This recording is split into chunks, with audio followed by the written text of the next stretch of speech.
pradeda savo stažuotę nuo suolo Klaipėdos Neptūno ekipoje. Aukštaūgis, kuris gali pataikyti iš tolimos distancijos. Bent jau tokį atsimename iš to, kuomet rungtyniavo čia Lietuvoje. Dabar po Gipso perdavimo. Gipsas. Tubelio rankose kamuolys, keičiasi ten ginamaisiais prie Pacevičiaus gargždai, o Ąžuolas. Nikas Vordas kaip čia prašoko Girdžiūną. Ko gero toks ir yra susitarimas. Visgi Tubelis čia meta iš toli, meta netaikliai. Savo gabaritais Vordas įveikia varžovą. Tubelis čia dar kartą iš toli, prieš tai prametęs. Tai niekaip priartėti Neptūnui. Čia pražanga prieš Tubelį. Tubelis pirmą kartą šį vakarą prie baudų metimo linijos.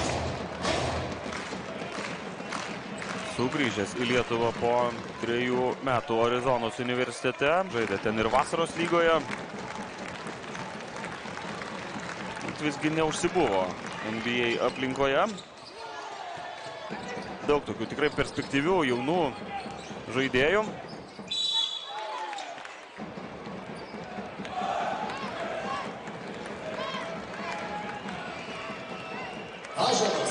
Dabar pavyksta pataikyti.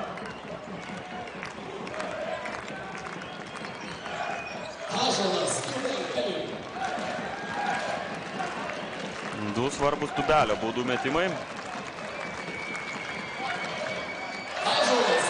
Neptūnas įgijo pranašumą paskutinį kartą. Klaipėdiečiai pirmavo antro kėlinio pradžioje, sužaidus 2 minutės. Ir čia reikėtų greitos pražangos, jos nėra. Tubelis pelno 2 taškus su pražanga. Ir labai arti, labai svarbios pergalės. Neptūnas, Ąžuolas Tubelis savo debiutinėse rungtynėse pelno 13 taškų ir Neptūnas iškovoja pergalę 83-78. 5. Neptūno pergalė Citadelė KMT pirmojo etapo A grupėje.